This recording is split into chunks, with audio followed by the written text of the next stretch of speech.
Hey everybody, and welcome to Let's Look at Remember Me. This is this week's biggest release, I would say. It is a character action game set in a futuristic version of Neo Paris, and I believe 2084 is the year. And you can kind of think of it almost as like a DMC-like, or it's, you know, similar to God of War or Metal Gear Rising Revengeance or something like that, in that it is a character action game with kind of hand-to-hand combat, so almost like Sleeping Dogs in a way. I've had a copy of...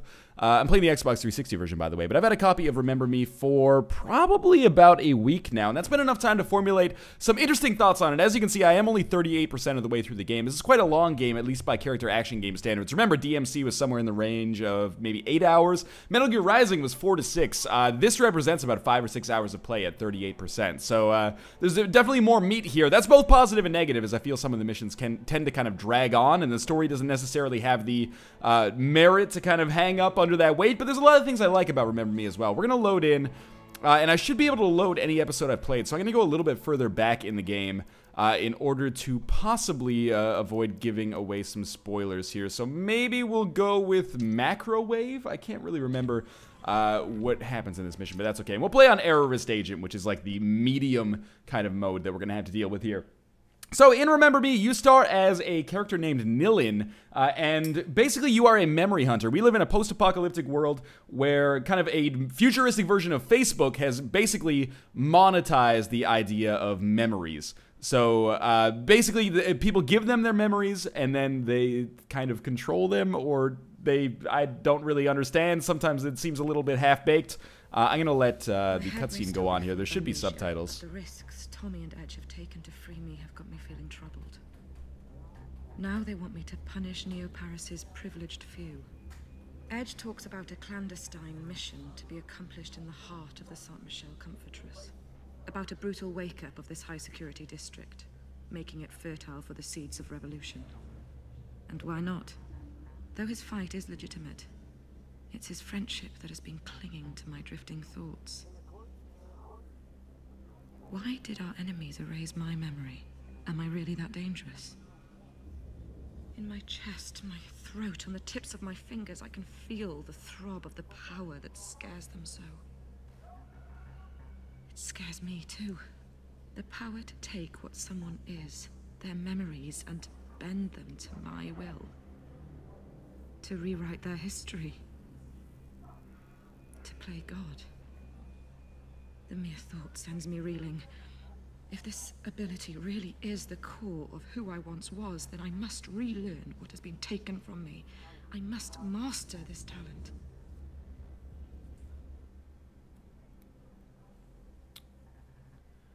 Okay, so we're about to start episode 2 here. This is, you know, probably representing about an hour and a half into the game, I would say. So hopefully we won't get too many major story spoilers. But yes, that was Northernlion right there. As you can see, the voice acting sounds pretty good. Sometimes the scripting is, like, really expository heavy. Like, they're really, really heavy on the exposition. Like, it's got kind of an original BioShock narrative style to it, where a lot of the story is told by just a dude talking into our ear, which, to be honest with you, I kind of find really annoying for the most part. When someone's like, this is who this is why you should care about them. I'm like, well, I would rather you just showed me. You're probably noticing, you know, the game looks pretty good. Like I mentioned, I am playing the 360 version here, so it's not going to look as good as the PC version, which is available, I assume anyway. But you can check out other videos for that. But it looks totally fine. It's one of the best looking 360 games I have played this year for sure. And the design of the city also kind of ties into this as well. You know, we're going to see some different areas. It's not all going to be like dark gray sewers and the silver corridors and stuff like that. We're in a lively city, at least to start off here. And this really benefits it from a graphical standpoint. Your contact goes by the name of Bad Request. He's waiting on the last floor of the Saint-Michel Rotunda. Alright, so it might appear that this is an open world game, but it is not. This is a game that is pretty linear. The only kind of open worldness that it has is that it's totally impossible, or it's totally possible to gain like special power-ups that will help you build up your focus and your health. So what we're going to do here, we're just going to walk through the city of Neo Paris. Basically, we have broken out of prison, which we were put in to kind of erase our memory and mean that we are no longer an enemy of the state. I'm kind of picked a weird mission for this because there's going to be, again, a whole lot of exposition here. But this is a good way to kind of get a feel for the storytelling style, which is a lot of Edge talking in our ear, basically telling us what the heck is going on, as opposed to seeing some kind of cutscene that conveys it rather than simply merely explaining it. One thing I want to point out here as we kind of run around a little bit is that I really like this interface that has like kind of context-sensitive signs that just show up. These are not simply meant to be context-sensitive for us, I believe. I think they're like context-sensitive. This is supposed to be like how the world looks now. There's no more like physical signs, or there's fewer. I guess there's some right there, but there's fewer. There's a lot more like digitized signs. These dudes like making out here? That's cool. There's nothing wrong with that necessarily. Everyone's also got these little weird little circle-y concentric rings around the back of their heads. I'm not sure what's necessarily up with that, but you know, you see that all the darn time. There actually is a secret down here, and this is actually how we're gonna kill people. As we get a little further, you'll be able to see that. In the meantime, though, I am just trying to figure out where to go here. So this is closed. This is the way that we want to go. Okay, so we're going to the Saint Michael or Saint Michel Rotunda. Dear Lord, I'm so very sorry, madam. Hey, are you okay? Should I call for emergency assistance? No, no, no. Hey, I'm fine. If you should desire to file a complaint, my identification has been saved by your Sensen terminal. Good day. Finally! I've been waiting 20 minutes. So, as you can see, it's got kind of a like a Blade Runner aesthetic or an AI kind of aesthetic when it comes to the robots and stuff. But there's definitely an intermingling of human and robot technology going on here. So we should be able to get into some combat, like right here, if I remember correctly. And another complaint I have about this game is that there's a little bit of too much like breakup when it comes to the momentum. A lot of the character action games are kind of guilty of this, but in this case I don't really feel it's necessary to pad its length. I would rather just do a lot of beating people up, but occasionally you know, the game does inundate you with cutscenes that I'm not necessarily a big fan of. Alright, so we're going to talk about the combat system. This is kind of the crux of about 90% of the game. There is another 10% of the game which is especially novel and super interesting that unfortunately we might not get to see until a little bit later. But let's go into the combat lab first. Sorry, the combo lab. So this is where we kind of design the combos that we're going to use for the rest of the game. I believe there's only 4 that you can get, but you can design them yourself. So you can see like every combo has a set kind of sequence of button presses. So, you know, our easiest combo is just going to be XXX, then there's like YXYXY, XYY, XYY, and, you know, the longer the combo, you get kind of bonus points for it as well. But we can actually customize these ourselves by inputting what the game calls press-ins. So these press-ins are these like special colored circles here, or colored buttons, and each one of those does a certain effect that changes the way that the combo works, if that makes any sense at all. So, for example, this combo has 1 S present cooldown and 1 damage present. Sorry, I'm trying to go to the top present up here. So this XXX combo has an S present cooldown, which is basically something that lowers the cooldown of our special presence, which we'll see a little bit later, and a damage present, which increases the damage that the combo does. But the one below it has a ton of regeneration, so if I'm getting like really low on health, there's not that many health pickups or like stations where you can replenish your health. You want to run a combo like this, which gives you a ton of regeneration, and it also has a cooldown one in it as well. And then this one has like a chain, which basically just increases the damage that the presents do. So I'm just going to focus on these combos now. But what you can do, I guess we're still getting a little bit of tutorialization here. What you can do is, you know, adjust these with different press-ins on the fly to sort of adjust the combos that you need. The camera, by the way, is a little bit wonky sometimes. So let's just start. It's got kind of like a fighting game style combat to it. You don't necessarily want to mash buttons. Instead, there's a timing window, which is admittedly fairly generous.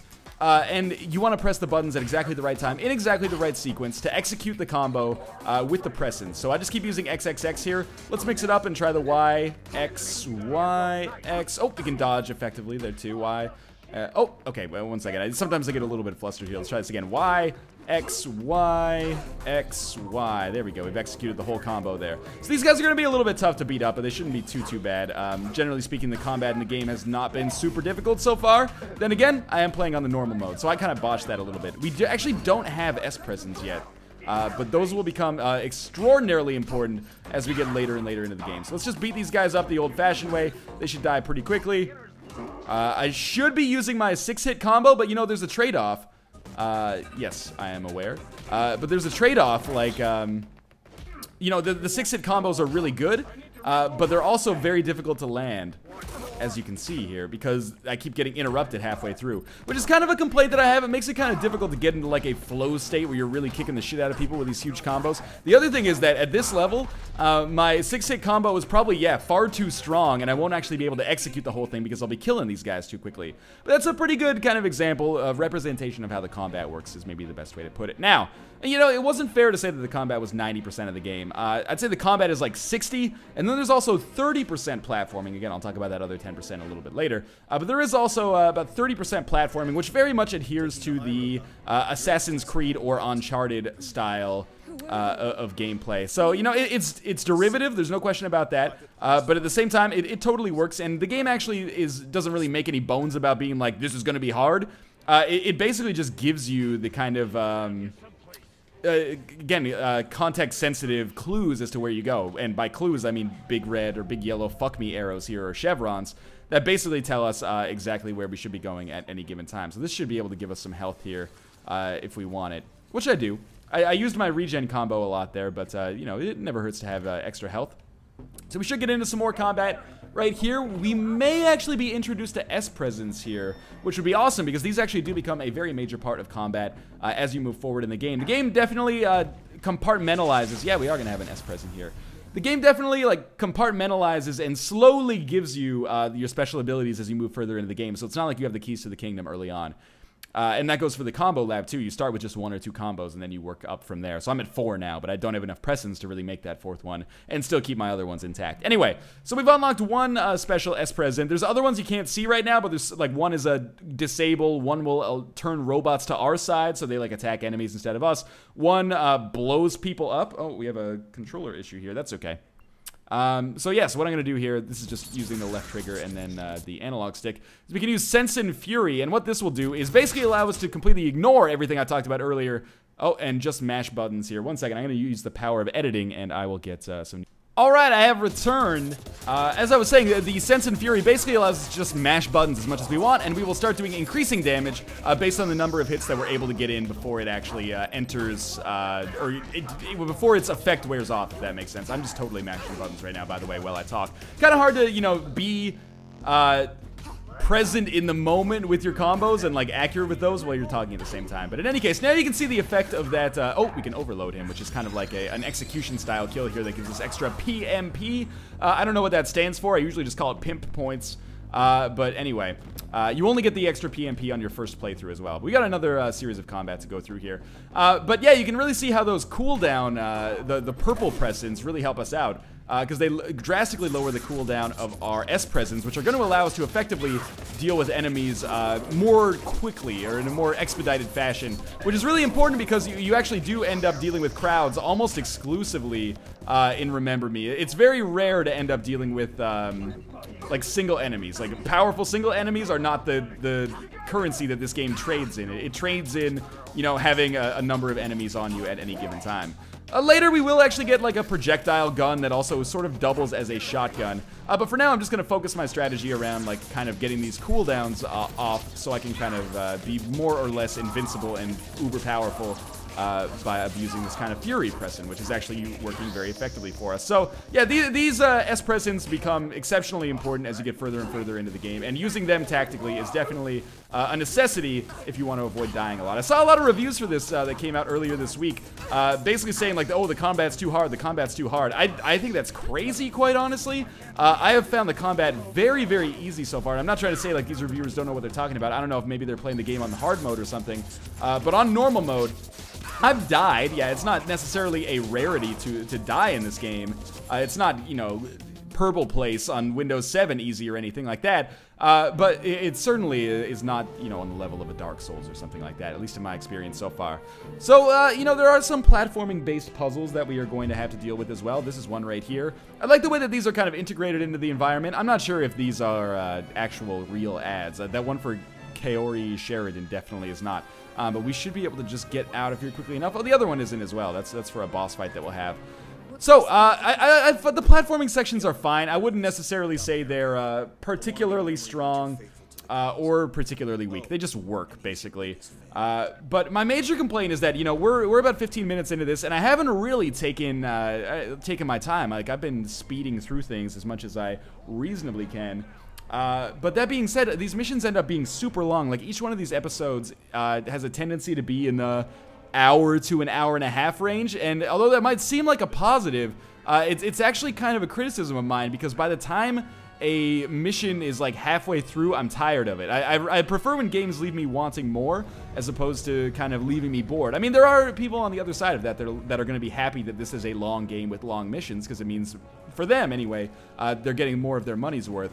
I'm not one of those people, though. I'm very much of the mind that I would rather have a short experience with little fluff, as opposed to an experience that maybe is more kind of length directed, or, you know, designed with length in mind. Padded would be, I guess, an impolite way to put it. It's not to say this experience is like full of padding. Oh, I got a menaced there. I don't know what that is. I've gotten a couple of those over the course of the game, but I guess we want to come back here and then maybe drop down. Oh, we want to go on this. So I didn't get that special power-up, or this special collectible on my first way through. Anyway, what I was trying to get at is just that, you know, I would prefer these missions, I think, if they were broken up into more focused, like, half-hour chunks, and the game kept its momentum working a little bit better, or a little bit faster, I guess I should say, as opposed to this, where I kind of feel like we spend a lot of time meandering. At the same time, I don't mind spending time in, you know, 2084's version of Neo Paris. This is a game that has divided a lot of people. And I'm on the side where I actually think that Remember Me is pretty good. It's probably going to be a hard sell for most people for $60, but, you know, picking it up on sale, you know, a couple years down the road, or in a Steam sale probably substantially sooner, might be up your alley, because this is a game, it's ambitious, and it doesn't necessarily follow through on a lot of those ambitions. You haven't even seen the ambitious parts really yet. Like, the story aims big, but it falls kind of flat, and, you know, there's a lot of exposition. Like I said, the voice acting occasionally can get pretty bad as well. And the memory flashback sequences, which are by far the most interesting part in the game, there's just far too few of them. There's only 4 of those over the entire course of the game, which is absolutely insane to me, because that is by far the most important kind of gimmick going on here. That being said, I've had a lot of fun with my time with Remember Me so far. I'm not without complaints, obviously. I've mentioned a lot of them so far. But overall, I think this is a fairly solid endeavor, and it doesn't surprise me necessarily that this is a game that people seem to either love or hate. I was just seeing if I could skip through the cutscene. It appears not, using the back button and everything, so yes, unskippable cutscenes, kind of unfortunate, but I don't know how much replay value there is here, unless you want to beat the game on a higher difficulty level. This seems like a one-and-done type deal, where after you finished it, you'd be kind of over with it. In here. An hour ago, I memorized the ideal path to avoid the surveillance drones. You just need to take it. It's an incredible honor to get opened up by the best, like having your autograph.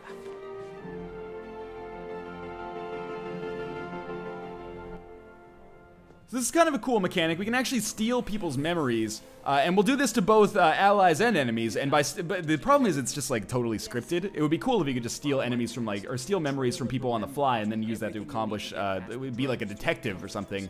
But I guess that's more of a Watchdog style mechanic, as opposed to you know, what's going on here. But anyway, it's kind of neat. So, you know, this guy's bad request. Basically, we're gonna go through his memory real time as we're walking, and you know, we're gonna retrace his steps basically, and that should allow us to get to our objective here. In my head. For a second there, I thought you might wipe our encounter. Remember you soon. He's my biggest. All right. So these are called Remembrains. You know, there's a kind of a running theme here that you will probably notice. So this guy's going to be talking to us. I don't really need him to do that. I kind of just want him to move forward so we can get going here. But again, this is kind of a cool mechanic that I don't necessarily think is executed in the best way. Like, these Remembrains are neat in the sense that you're like, oh, it's totally cool that he did this, you know, an hour ago, and now we're kind of doing it together to help me get further and further in my quest. But at the same time, it's like, you know, come on, man, move a little bit faster. Again, there's a lot of novelty in this game. Not all of it works out well, but it's all interesting at the very least. Like, you know, give me an ambitious title like this that kind of falls a little bit as opposed to, did I, oh, I've got to actually open the door. Yeah, give me a title like this that at least tries to be ambitious and original over something that is just, you know, the status quo repeated over and over. I'm okay with those games sometimes as well. Just jump on the ladder, please. Oh, I gotta fight these dudes first. Okay, that explains why I was not able to do that.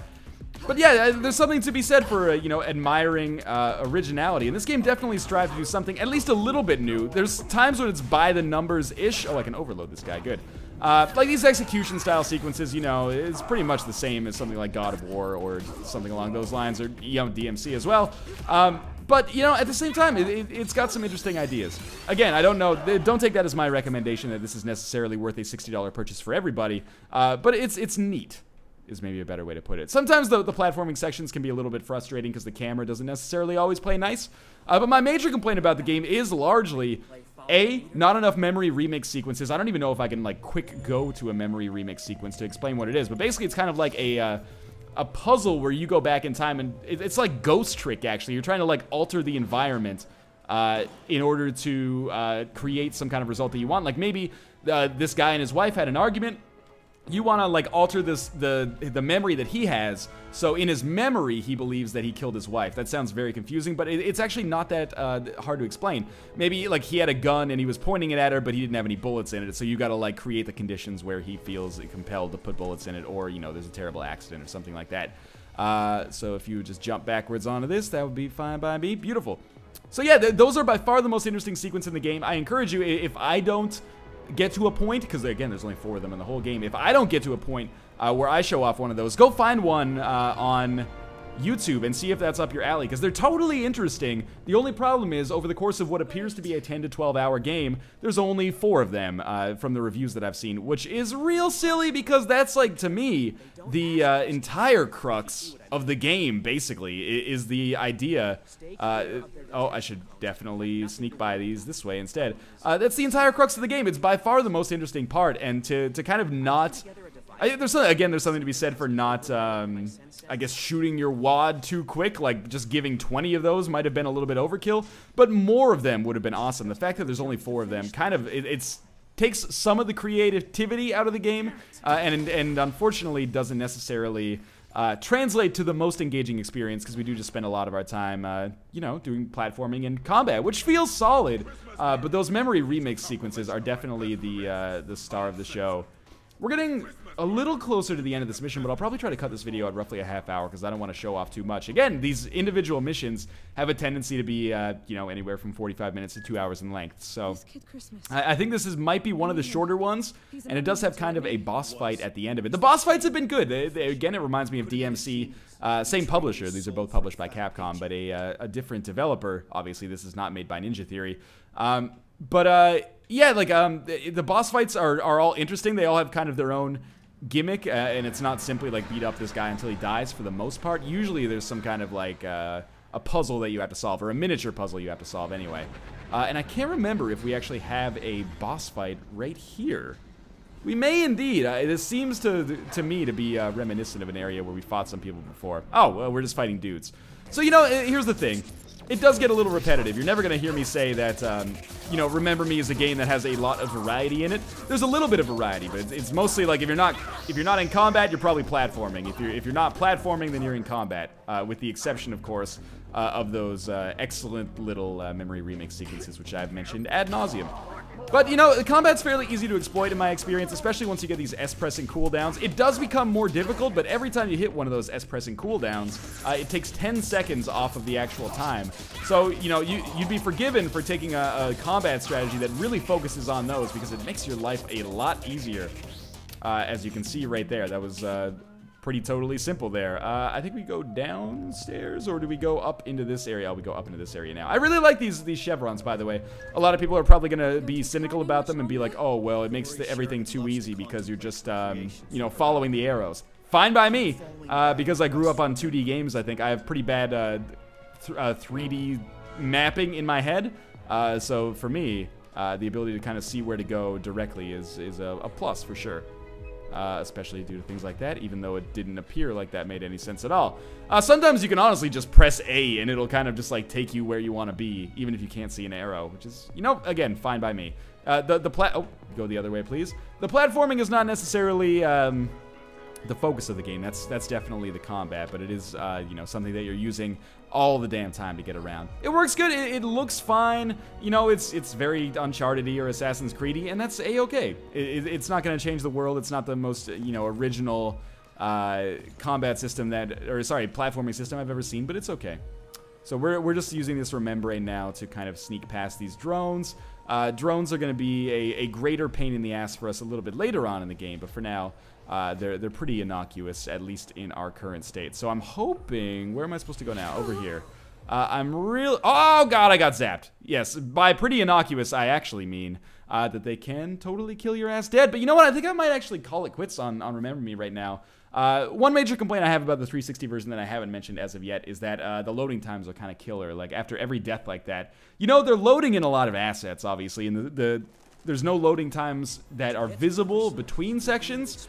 But at the same time, if you mess up, prepare yourself for like a 30-second loading time, potentially. Well, you can time it in real time from the video timer at the bottom. Anyway, I'm going to exit back to the main menu. You know, there's no multiplayer mode in Remember Me. That doesn't really bother me so much, but in terms of, you know, getting a little bit of extra value out of it, that doesn't exist. There is no downloadable content yet, as far as I know, and in terms of extras, if I had to guess, yeah, you're looking at concept art, 3D modeling, and the credits. So, what you see is what you get with Remember Me. I'm kind of remiss that I can't just load into a memory remix section, which are very much the crux of what makes me interested in this game and enjoy this game. That being said, it's a competent character action game. I might be in the minority here, but I think this is definitely on the level of something like a Metal Gear Rising. Metal Gear Rising is a certain kind of absurd charm to it that this doesn't necessarily have. This is a little bit more serious. But from a gameplay standpoint and from a value standpoint, you know, I would maybe equate those games. I tend to think of DMC as maybe a little bit better than Metal Gear Rising Revengeance and Remember Me. But that being said, it's totally fine. Is it worth $60? That's going to depend on a lot of things, including, I guess, how much you value your money and how much you like games like this. But, you know, keep an eye on this when it comes down in price, because there are a lot of interesting ideas here, and I could easily see this being, you know, in 3 or 4 years from now when we get onto the next generation of consoles, people will be like, man, why didn't people like Remember Me? Like, why is this sitting at like a 74 Metascore or whatever it's going to be when it finalizes? Like, there's a lot of really interesting ideas here. Yes, there are. They're not executed perfectly, but it kind of reminds me of something like an Alpha Protocol or like a God Hand or something like that. Like a game that has a lot of really, it's a niche title, I think, and it has really original ideas. Doesn't universalize them in the sense that, you know, everybody's gonna love them, but some people are gonna love them enough to compensate for the game's other flaws. So I hope that's a good way of articulating my feelings about Remember Me. Hope you've enjoyed the video, found it entertaining, or maybe even a little bit informative. As always, thanks for watching, and I